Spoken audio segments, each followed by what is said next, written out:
Well, thank you very much, Corinne. Thank you very much, Unlocking the Severn project, for inviting me along. I do like to talk. I have been said that I talk for England, so I'll try and keep this on time tonight. But hopefully I'll give you a small insight into the extraordinary life and struggles of the Atlantic salmon, especially in the River Severn and its catchment.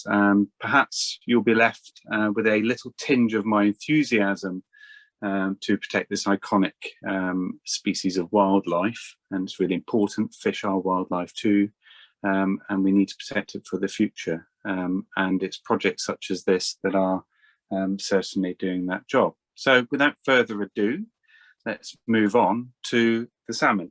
And I'll say straight up, thank you. I'll give people a mention at the end to all the photographs that I receive from the community around on the Severn, which enables me to give these presentations. So there's a number of you out there listening tonight, I know, so fantastic. The salmon, it's an iconic species, as we all know, and it's a far distant traveller. Now, it's not until recently that we seem to have been able to see them more as the public, but I think that's because awareness has been raised on these, which is really good. And that's the important part of our work and my work in the Environment Agency. Generally, it's anglers that and skilled anglers that tend to get very close up to these, and who give up many hours of their time to try and catch salmon.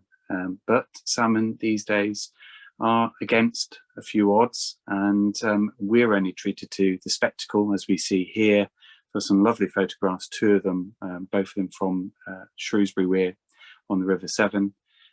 We've got a lovely photograph on the left-hand side there of a female salmon jumping at Shrewsbury Weir, and that one in the top there is a beautiful male salmon, or cock salmon, as the Scottish friends would say, in their breeding tartan.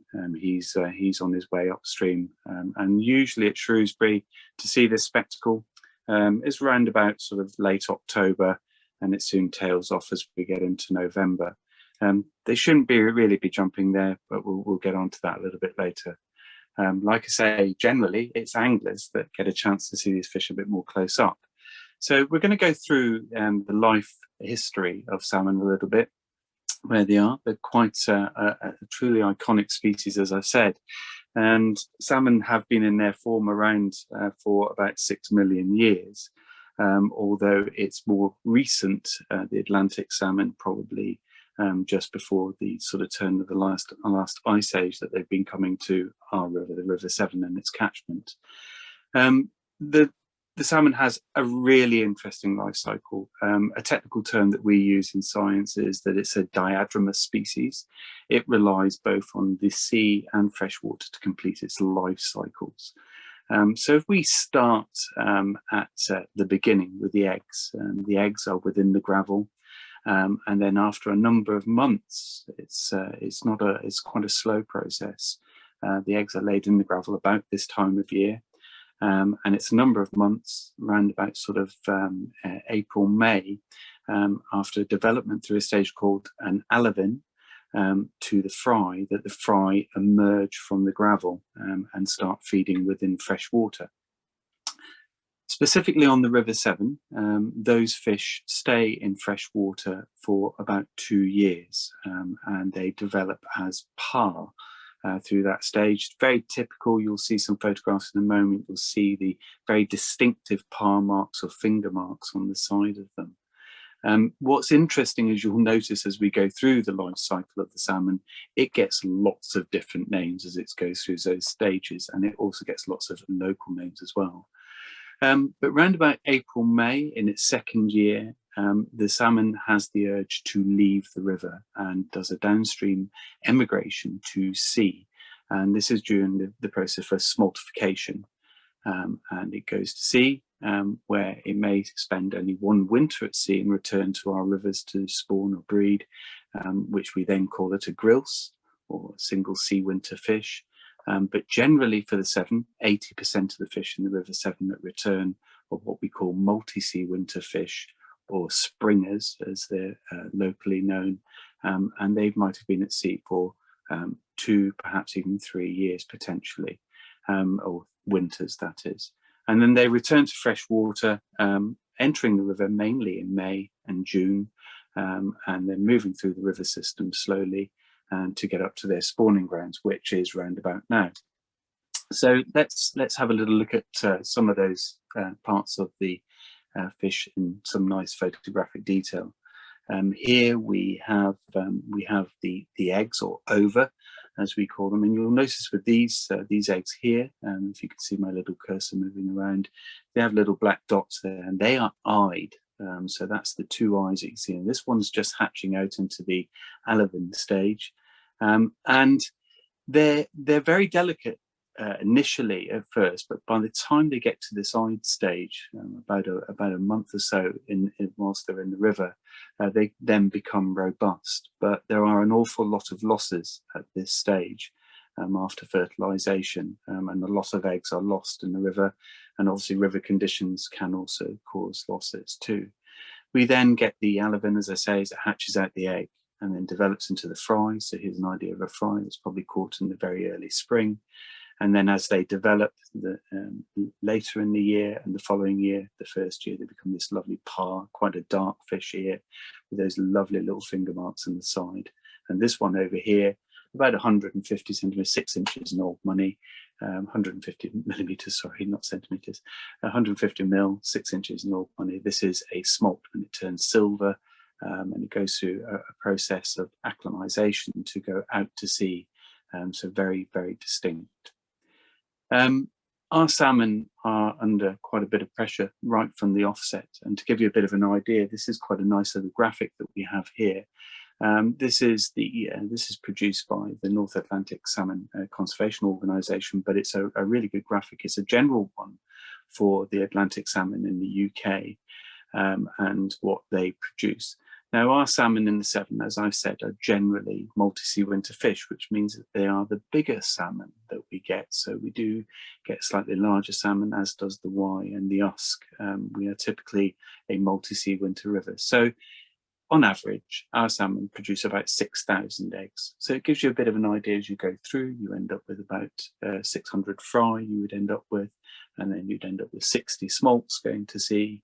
And of those 60 smolts, like you say, you probably end up with 15 salmon actually at sea, and then returning to us in the River Severn. We would hope would be good if we got 3 returning adults for the 1 female that has laid her eggs. But there are a few things that are not helping us there at all. So some nice pictures here that detail the returning salmon. So they congregate as they return. They sort of shoal up in stages as they come down the coast of England back to us.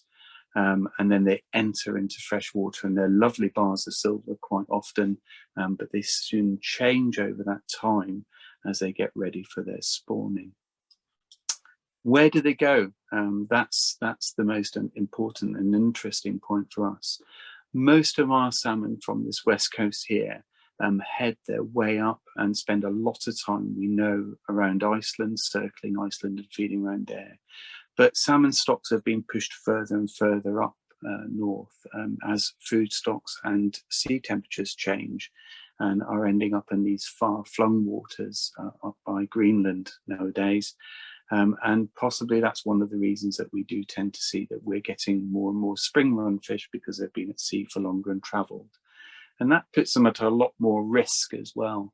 When they're out there, there is more likelihood of predation, there is more likelihood of capture through commercial fishing, and there is more likelihood of disease as well. So they are up against it, as I keep saying, and that's a regular theme that will come through this talk and presentation. So what we generally see, and what we see when we see them leaping in Shrewsbury, is these are the salmon that are returning to their natal streams for spawning. Salmon have site fidelity, as we call it. They home in on their home range and their small spawning tributaries or main rivers from where they originally came from as juveniles. And it's quite phenomenal when you think about it. You think about that map that I've just shown you just now. So that's a sort of round journey of about 3,000 miles that they've done and that they've navigated by their special senses, if you like. So returning adults that we have coming to our river, well, that's just been happening just recently. And we've now got salmon. They are literally spawning at this time. We've got some ideal conditions at the moment for salmon spawning. The rivers, my old fisheries officers used to always tell me that we'd have to have all the leaves off the trees and a bit of flush of water through the rivers to get rid of those leaves, and then some good hard frost. And we've almost had that. We just haven't had the flush of water, but we have had that. And we are in a period now where we are seeing salmon actually spawning on our rivers. And there's a lovely picture of a smaller female and a large male fish together. And you see this really pronounced kype, it's called, on the male, this hooked bottom jaw and its big nose. And all of this is part of its bravado for tackling other male fish to get them so they get the best females themselves. So it's a bit like stags rutting, not entirely, but it is a little bit. And they develop, their teeth actually splay out on the sides of their mouths as well, and they use those as tools for fighting.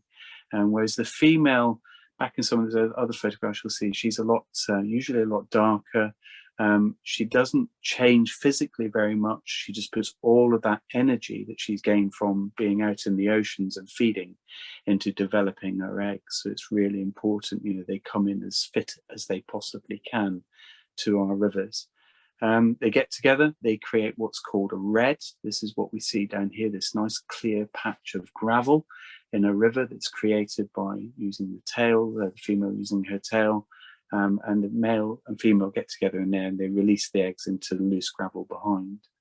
Now, for the majority of our salmon, unlike Pacific salmon that you might hear, is 100% of Pacific salmon die after spawning, whereas probably somewhere between 90 and 99% of the Atlantic salmon die.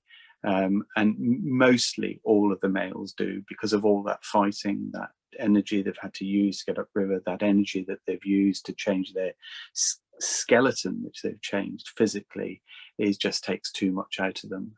And quite often you may see fish that look like this, and we have another name for a fish that's sort of dying towards the end of its spawning season, and that's called a kelt.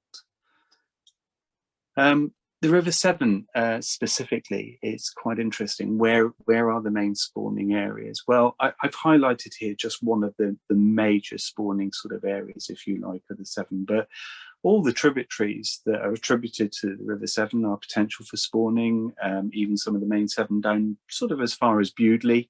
And then, of course, the River Teme is a really important river as well for spawning, and we'll touch a bit more on that. But to give you a bit of an idea, we have about 9 million square metres of usable spawning area in the Severn catchment. I think it's probably starting to get a little bit more than that now, because we have made some improvements with working with partners. But give you an idea, above Shrewsbury, for example, there's about 6 million square metres of usable spawning area. And we use that sort of information to tell us what we should expect to see in that area, or what that should support. And to give you a bit of an idea, that 6 million square metres should support about 8.5 million eggs. The total target for the River Severn is 12.85 million eggs that we look for. And again, I'll touch a little bit more on that. And 8.5 million eggs, we reckon, should be generated by 2,700 spawning or adult spawners. So if you like, is half of those will be female. So we're looking for a minimum above Shrewsbury of about 1,300 spawning females. So and in distance just above Shrewsbury, and this is not including up to the next barriers or anything like that, but distance in that area that I know that some get to in areas that spawn, that's 580 kilometres of river they can potentially use. So again, it gives you a bit of an indication of where they're spread out. And this is the major spawning area for salmon. It works out about 70% of the spawning area. And for the Environment Agency, you know, that's an added complication a little bit, because we have the jurisdiction and responsibility of looking after the River Severn, sort of in England, whereas we work very closely with Natural Resources Wales for looking after the River Severn in the upper Severn catchment, if you like, up there, so where all the spawning is. So the majority of fish for anglers are caught in England, whereas the majority of the spawning is in Wales. So you can see it really relies upon good working relationships to make sure that we protect these stocks. So how do we know how our stocks are doing? What do we do about it? And one of the major things that we do is that we monitor fish stocks. And one of the first things that we sort of monitor really is the juvenile stock element that we have out there. So every year we have a number of rivers and a number of sites on rivers where we go electric fishing. We're not electrocuting, we're just temporarily stunning the fish. And we pick about 100 meters of river, and we fish that through several times to make sure that we get what's called a catch depletion. And we can record lots of biometrics of the fish, but mainly what we're looking at is length, fitness of the fish, just generally the look of the fish. And sometimes we take scales from them as well, and that will help us age them. One thing I'm trying to set up at the moment, I think, is really important. We need better and more evidence. As things are not in quite as good a place as we'd like them, I think we need more of that evidence. So I'm trying to set up what's called an index river for the Severn. We used to have them, but ultimately, like I said, is the majority of our spawning sites are now up in the Welsh part of the River Severn, and Wales are responsible for the monitoring up there. Again, they share that information, but here you can actually see my colleagues and myself were working on the River Onny, which is a tributary of the River Team, and the Onny is a very, very typical to a number of our sort of third order rivers that we have. It's really good gravels in there and supports a good community of salmon, although there's still work that we could do. And one of the interesting things that I found this year, I don't normally get to go out on surveys, but I was back out this year with my colleagues, and you know, here's some sort of little results that I thought I'd share with you, just hot off the press, if you like. Is that I noticed that we had some extremely large par, which is quite unusual. Like I said, usually our par on the River Severn get to what we call 1+, so they go almost on their second hatching birthday, if you like. And they're gone from the river. So we don't see anything over what we call 1+ years old. But this year I had some exceptionally large ones. So that either meant that they were doing really, really well in the river, or there was something else afoot that they hadn't left. So I took some scales off of them, and good old Amazon came up with some goods that I could get a little electric microscope, and I could have a little look at home, as we couldn't get into our labs, and just have a look at some scales. And you see here, scales are a bit like tree rings. They lay down, although they continue growing throughout the year. And here we have a scale off of a fish that's 0+ years old. So that hatched out this April, if you like, and its parents laid its eggs last December, this time last year. And then the next one down here, we've got what's called a check. So that's in the winter when the growth slows down. I can see that, perhaps not everybody can. But in there's a check, and this one is 1+ years old. So it meant that its parents were from the previous December. So that's the plus age. And then at the bottom here, as you can see, and it's a little bit clearer on this scale, you can really see those dark rings that are appearing there. This is a 2+ years old fish.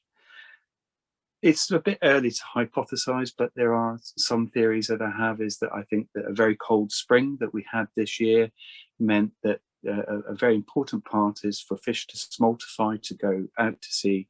We need our rivers to reach about 12 degrees. That may be one reason for delay, and that they just decided to stay in the river and just carry on feeding.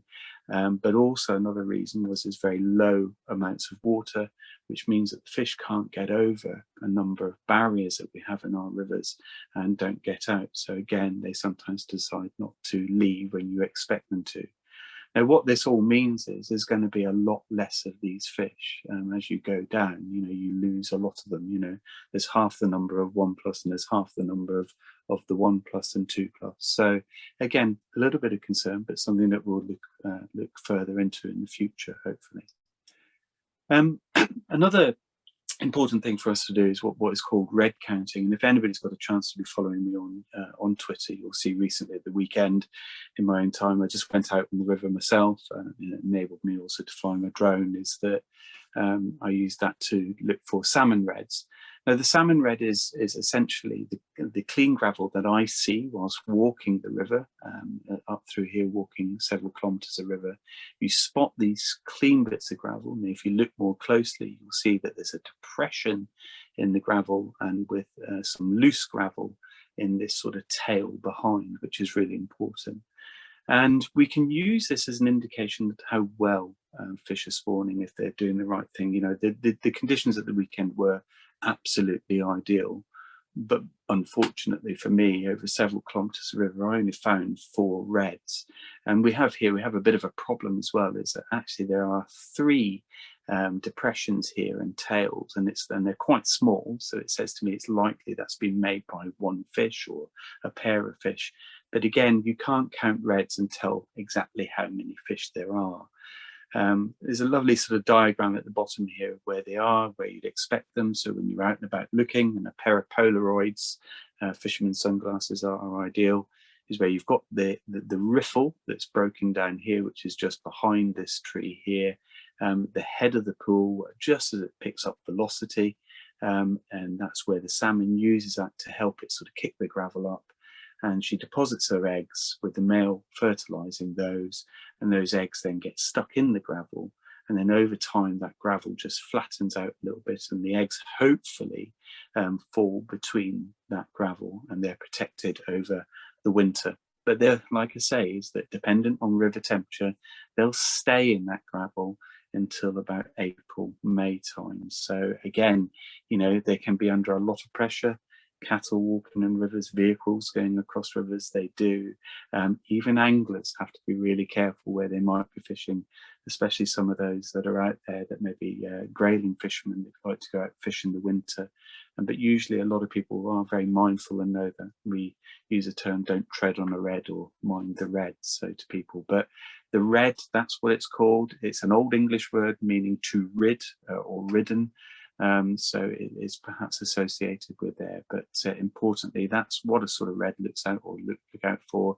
Very typically, a salmon as well is usually bath size when you look at it, whereas a trout, which makes a very, very similar red at a very similar time, is usually basin size, to give you a bit of an idea. As I've said, is all that information feeds into something that we look at, and we have what's called a conservation limit for our salmon, and that defines a minimum number of fish that we want to see spawning in the river. And that conservation limit is based on egg deposition, or the number of eggs in the river. And we've calculated that the River Severn, to meet its minimum target, needs about 12.85 million eggs. And in order to get that, you're talking roughly about 4,000 adult spawners to get to that number. But over recent years, we've calculated that that has not been happening at all. And that's indicated by this red line here. And that's the minimum. The green line is what's called a management target. That's what we're aiming for, to make sure that the salmon stocks in the future, in 5 years' time, will be robust. It's really important, is what I've been talking about here, is sort of on 5-year cycles for the River Severn. And you can see just over recent years, we've really dipped quite low to almost 50% or below. And how do we get that information? Well, what you see there, it's just been presented to you, is the catch declaration. That's the number of fish that are caught and number of fishing days as well by anglers. And it's the angler information that is really important to us. Is that we gather that information and we use into very technical, for me, that is very, very technical statistical models that give us some predictions and tell us where we are. But it also uses other index rivers in the country that rely on fish counters and other information that goes into there that helps us understand is that what might be happening on our river. And we come out with this statistical model that tells us or predicts what's going to happen in the future. What we want to be seeing, we want to see upward trends in everything, and we're not quite seeing that. And if that yellow bit falls below the red line, then we are really in trouble. Our rivers are categorized as being Not at risk, probably not at risk, probably at risk, and at risk. This is telling us that our river is at risk in 2020 from the catch there, and it is going to be probably at risk in 2025. But I think this is going to change, and we'll soon find out when we get the declared catches for this year that's just gone by. Everybody thinks that fish counters should be the answer. Unfortunately, they're not. They need an awful lot of work to keep them running, and quite a lot of money. So we do use fish counters on the Severn. We do have one, but it is on a third order river. So it's actually on a tributary of the River Severn called River Tannet. And the problem that we have there is that, it gives us an indication. It tells us what's going on, as does the red counting. It gives us an indication of what the trends are, because we've been counting there for a long time. But we can't extrapolate up from that very easily. We have to be very, very cautious with that data. Like I say, 2020 catch data popped up there, and it was a slightly better year in 2020 than it was in 2019. But nonetheless, it's way, way below par where it should be. Now, Unlocking the Severn has given us a real insight, and it's quite special, really. As I put it there, it might be unlocking the numbers. As some of you may know, is at Diglas, a new fish pass at Diglas, wonderful fish pass, huge fish pass, one of the biggest in the country, or the biggest at the moment, but the only one to have such a viewing gallery and viewing window.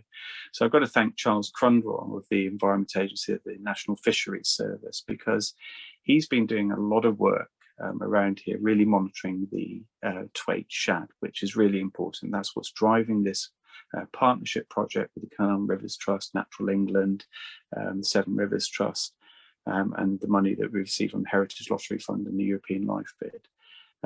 Charles has been looking at Thwaite shad, this fella or this lady that we have down here that runs up through the fish pass. But whilst he's been doing that, and literally been going through videos, you might see in this image here, there's two cameras, and anybody that's been down there has been on camera. And there's two cameras that are actually watching the window all of the time. And he's kindly gone through this, and he's not only just picked out the Thwaite shad, he's picked out a number of different species. 23, I think, is correct to date, 24 if you include the otter, but a number of species going through there. And he's counted all the salmon through the same period when the Thwaite shad migrate through. Now, that's really important, as I alluded to earlier on, is that the salmon coming into the River Severn, most of the salmon come into the River Severn during the period of May and June. They are spring run fish. That's why they're called springers. They are the larger multi-sea winter fish. There is another element that comes in sometimes in around about August, September, which is the grilse element, the small element, but that is only less than 20% of our stock to the River Severn is grilse. So 80% of the stock are these salmon that are coming in. So this is a really important period for us. And it sounds like great news when we hear that, Charles counted 300 salmon over a period from late April through to early June. And, I thought, this sounds good, far better than I thought. But actually, when you start to look at that and extrapolate that, I'm not convinced, and not many other people are, that we'd ever even get 10 months of that. There is no way. And 10 months of 300 salmon coming through Diglas would give us just enough to meet that minimum conservation limit, conservation value. And I think, it is probably telling us that our calculations, which are being challenged a lot of the time, are probably not that far off. They're about right, and which is quite a sad indictment, really, of the river. Is what we're seeing, is what we're expecting, somewhere between 50 and 60% of what we should have. Citizen science is proving hugely important to us and fantastic. And I had a chat, not this year so much, but the year before, when it was quite a strange salmon migration on the river. We had seemed to have two quite busy periods, especially at Shrewsbury Weir. Shrewsbury Weir is a barrier to migration, and unfortunately the fish are attracted to slightly the wrong side of the river. And that's great news for Robin Bennett, who's listening in, because he bought the house on the other side and he photographs a lot of salmon for me as well. But it's been fantastic that Robin and Brian Brooks have been sharing their information with me, and Brian sat there for 2 months every day and photographed salmon and shared those pictures with me. And when he shared them, I was starting to see one or two things that I thought was interesting. And then I went through a little bit of a process, and what I could do is I could identify marks on fish, and I shared that with other people, so they looked at it, and soon we were able to identify individuals. And to give you a bit of an idea is that when people think they see lots of salmon, especially at weirs like Shrewsbury or any others where they're jumping, is in fact we had 2 females which were very easily distinguished, that were jumping solidly almost every hour for 4 days, each of them. So it just shows what a delay a weir, even a weir like Shrewsbury that has a fish pass that's in good working order, but it's just slightly on the wrong side of the river at the moment. So, you know, I do have plans to work with partners even further, to further unlock the River Severn if we can, and maybe help those fish get upstream, because that means they'll be healthier, and more eggs means more fish for the future. My role in the Environment Agency is to manage the fisheries, and or my team that works with me is to manage our fisheries. And one very important fishery in the River Severn, what we'll call the heritage fishery, is the estuary fishery, which traditionally has been fished for thousands of years, quite literally, for many species, but salmon being one of the main ones of those. And traditionally it's been done with ranks of what are called putchers, which are lines of baskets. These were made of hazel and willow. I think most of us have had these sorts of things in our gardens for growing runner beans up, but that's what they are made of, and that's a put or a putcher. Nowadays they're modernized, they're made of stainless steel, and in fact they don't have the gaps in them, so they're more efficient. We also have what's called the draft net, which is just slinging a big net out there and pulling it in like you typically would think. And then the other traditional method, very traditional, very special to the River Severn, is the lave net, using a net with a hand net. And in cases in the River Severn, they either do a thing called cowering, so that's hold the netting in an ebbing tide, wait for a bump in the net, lift it up, they have a salmon, or they actually chase the fish through the pools in the lower Severn there. But the Severn estuary fishery has changed significantly over quite a long time period. And if you go back to certainly the 1970s, and you can see here is 18,000 fish were declared caught out of that fishery that was at the bottom in the Severn estuary. And albeit under quite a bit of regulation, but even if you look into the 90s and the 2000s, this is where it's got to now. There aren't as many people practicing a lot of that, but it really does tell us that, you know, compared to the rod catch, which is in green there, it's significantly declined, and that is just a reflection really of the numbers of salmon.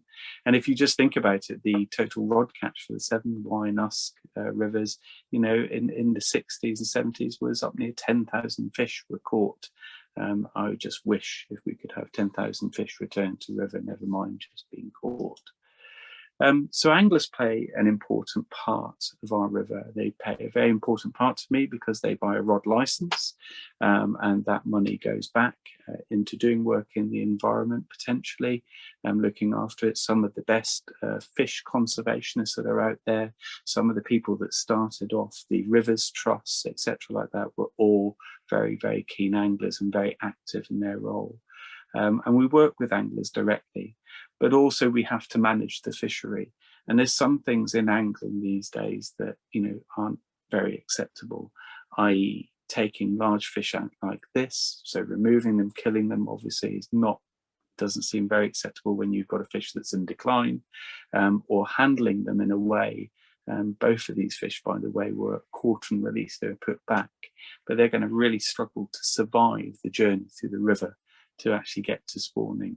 The way we want to see fish handled is like where we see here, is minimal lifting out of the water, very quick unhooking. So we work with people to promote catch and release, but sometimes that's not always as successful as we'd like. And one of the things that we've had to do recently that's been quite contentious is we've got over the last few years is we've had to control the Severn fishery.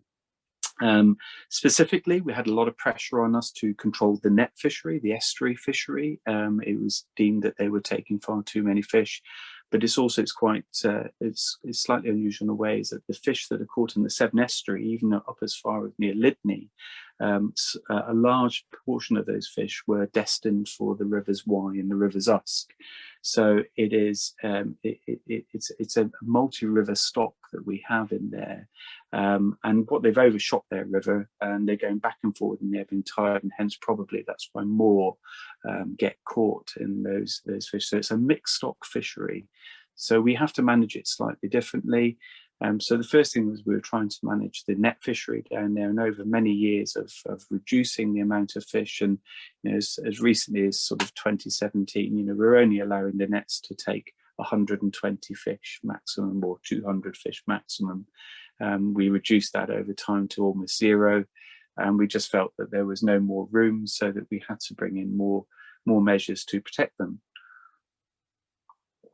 In order to protect them as well, as we felt that it was only reasonable that the netsmen said that, come on, is that the rods aren't doing as much as we're doing. The rods on the River Wye have been for a long time, have bylaws and protection measures in place to protect their fish. But on the Severn, we didn't quite have the same. And importantly, like I said, is the Severn has moved to a categorisation of being at risk in the red zone, basically. And there's very, very few, and only one river in the green zone in the UK at the moment. So we have brought in measures, initially emergency measures to protect stocks. So is that we don't mind people going fishing for them, but they had to catch and release them. But we felt that maybe we wanted to save as many fish as possible, and we want to reduce the handling time. That's the most important thing for anglers. It's really important to say anglers are not the cause of the decline. There are many other things that are cause that decline, which I'll touch on, but they can be part of the solution. And that's the really important bit. They have a part to play, and that we want them to play. And unfortunately, not everybody will play by the rules, as we all know. So by bringing in bylaws, we felt that made a fair and level playing field, if you like. And one of the measures that you can see here is that this is a traditional lure that's used for fishing for salmon, called a flying sea. And it's usually got a big nasty treble hook on there, and if the fish capture it, it can damage them on the outside. So we've reduced that to only having a single hook by law now, and it needs to be barbless. So this little bit here, there's no barb on there. So again, the fish can be unhooked really quickly. So the people have to go barbless fishing, and it's all about reducing that handling time. That's all that we want to do. Keep them wet is the most important thing. Very controversially on the River Severn is it's a very popular fishery. It's a real everyman's fishery. It's not very expensive to fish, unlike those fisheries that you hear on the Tweed, the Spey, or even the Wye, which have a very different clientele. The Severn is very much an everyman's fishery. It's open to all. You can fish it for less than £100 a year at fishing spots. And traditionally as well is that, if you talk to people of old, they will say they used to call it a table fishery. People used to go there to catch fish, to feed the family, to bring that protein in, and have done for years, or even use it for selling on and paying for their fishing. They haven't been able to do that for some time, but one of the methods that they use is what is called worming. So they actually use a bunch of worms on a hook that entices the fish, especially at very low flow and at warm weather, which is we've really got to protect our fish in warm weather conditions.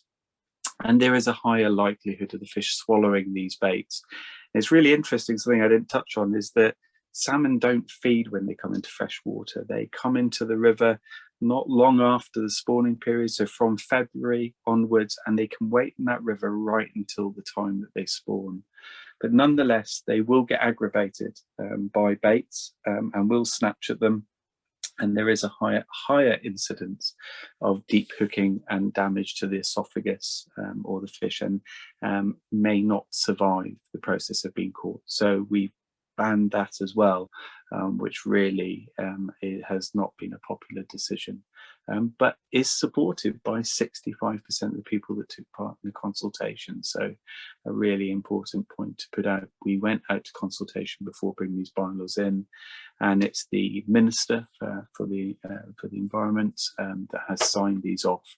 And at the moment, we've got another set of bylaws just going through with the Minister for the River Wye, but it's the continuation of what was there, and it's very like these.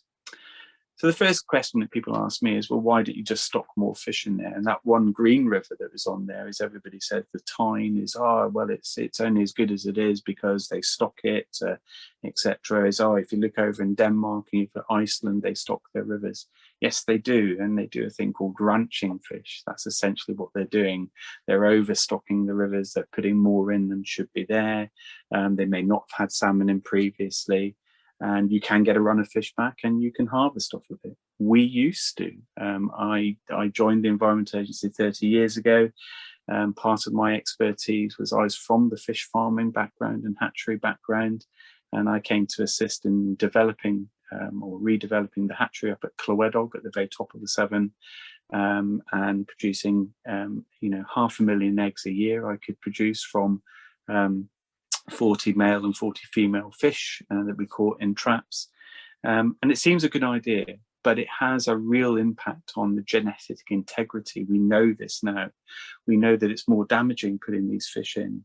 You're putting domesticized fish. They domesticize very quickly into the environment and they don't do very well. It is much, much better to concentrate on habitats and protecting the stock in the river more than it is of just stocking stock. The big threats to our fish at the moment, probably the biggest overall to be considered, is climate change. Even on the smaller scale, we've got climate change happening in the oceans where they have to go and feed. But if we look at it sort of even locally, that what we've been going through is that we've had wetter winters, more floods, that brings in sediments off the land. I mean, this is obviously a summer picture of a summer flood, but we get those flashy floods in there, brings in sediment off the fields. That chokes the gravels, which become no good for spawning. We have the top of the team here. That is not a road, that is the river. This is the main spawning area. That is exactly the same place that that photograph of me red counting is taken. That is the main river, the top of the team, which has gone dry in the early part of the summer. When I say early, I mean June. And that's been happening a number of years now. We have the impact of what farm salmon that we hear about quite often on the news, and it is an impact. So maybe think about, okay, I don't want you eating wild salmon, but maybe also as well we need to cut back on some of the farm salmon. It's not a good industry. And up here, this is only a few years ago, this is us not enough flow in the autumn over the weirs and the likes of Ludlow that we had to go in there and build an emergency fish pass. But one of the big things, and you've heard me constantly going on about, is barriers to migration. Those weirs are a barrier. They stop fish getting to their spawning, it delays the fish in getting to their spawning areas. It means they're more likely to succumb to angler catch. As they're delayed, they're more likely to succumb to predation. You only need something like a seal or something like that getting at those weirs, and they can't get over that weir or through that weir very easily. They can't escape that predation.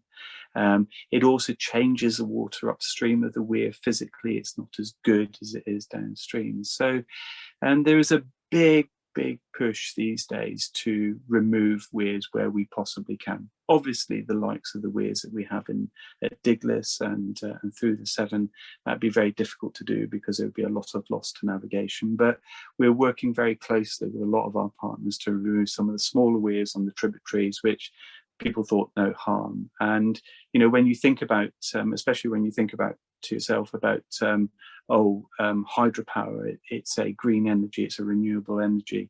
They need weirs in the same way as you need dams to run big hydropower in other countries. They need the weirs to back that water up, and sometimes they are certainly not anywhere near green as you might think they are. So putting hydropower on weirs has been a real challenge for us. We don't want our fish sitting on concrete as we see here, this picture from Robin Bennett.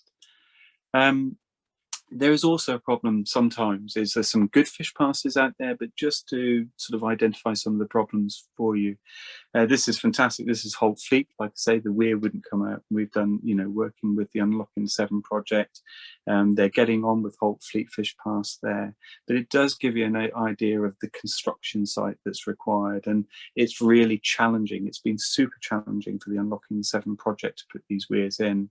That is expensive. It's very expensive. When you look at that, I mean, it will be a good outcome for him. It's the only outcome that we could have. But fish have got to find a fish pass. They have this fantastic satellite navigation of their own, some sort that gets them back to the natal streams. But if we go and put barriers in the way, they can't read signs that post them to the right side. And here's a classic example, lovely picture of a very dark female fish. So she's very late on the spawning season, only taken a few weeks ago. By Robin Bennett, and it was taken here. This is the weir where we have the fish counter on the River Tannet. But you can see this is the entrance to the fish pass. So it's not right at the toe of the weir. So that fish is jumping, over here constantly for a bit until it actually finds that eventually and then gets up. And then you have the problem as well of maintenance of these fish paths. Who is going to maintain them? Who is looking after them? At the moment, a lot of them, it's the Environment Agency, the Severn Rivers Trust that are looking after those, but also owners are responsible for them. And they get blocked. As you can imagine, I'm quite nervous at the moment. I think after Storm Arwen at the weekend, we're going to have a lot of trees down and a lot of block passes, but we're keeping an eye on them to make sure that they're clear. Importantly, it's working in partnership with people, and that's going to be the future, or is the future. It is what we're doing. Working with the likes of the Severn Rivers Trust, the Rivers Trust, Unlocking the Severn, the wildlife trusts around here. Severn Rivers Trust have been really good in getting technical fish passes in. I think they're one of the rivers trusts in the country that have really gone for it on fish passes and getting the funding, but equally they need the support from people to maintain and look after those. Who's going to keep it clear? I'd like to see a fish pass adoption scheme. So anybody that's in Ludlow, speak to me after for sure. But most importantly, it's protecting that spawning habitat, as we see here, that's what is critical. And one of the critical things is we're hearing all about tree planting trees by rivers. It's great for slowing the flow, the trees going into the rivers, even falling in there, they're important parts of it, but also it's shading the rivers more. And what we really need is cool, clean water as we go through this sort of period of warmer summers. But it's the future, it's people that are so important and getting the buy-in. And the Unlocking the Severn project is a key part of it, but it has really, really got people engaged. People now realise that fish are wildlife, and there's something below the surface, which I think we always struggled with before.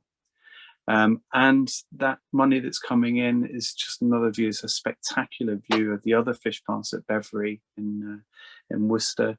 And the work that's involved there. This is a column pass, but it's fantastic. I mean, it's all for shad this, but so many other species are benefiting. So many species migrate the river, and our salmon do. And it's been driven by people. This is another view as well of another, this was a weir, and quite a historic weir as well at Powick on the River Team. And that was also removed under this project. It was reduced, it wasn't quite removed fully, but you can see it's a really different open bit of river, which is fantastic. But we've got to spread the news, and I do that every year. I use the advantage of the fish jumping at Shrewsbury Weir, for instance, which is literally at the back of my house, to spread the news, get the news people there, talk to people on the radio, engage the local community. There are days I have 200 people along that fence line watching salmon, which is just fantastic. Another great project that we don't hear very much about, but when I started 30 years ago, the River Stour used to run different colours. It was full of foam. It had no fish in it whatsoever in certain parts. And it suffered through the Industrial Revolution. But the Salmon and the Stour project, again, through funding that we have and through the Wildlife Trust, that's changed. And really, I should be adding the Stour to my kilometres of river now that have salmon going back up it, because they are there and they're currently there now. So there's a success story. We can do it if we work together. but importantly, the future is our children. You know, the project again, Unlocking the Severn, has been fantastic for engaging children, engaging them even in the early parts of science. Here they are counting shad going over the weir at Upperload and Tewkesbury. So they're the future. They're the people that I hope that are mad enough, like me, to like fish so much and want to study the science of fish, or become fisheries managers, or become people involved in these partnerships as well.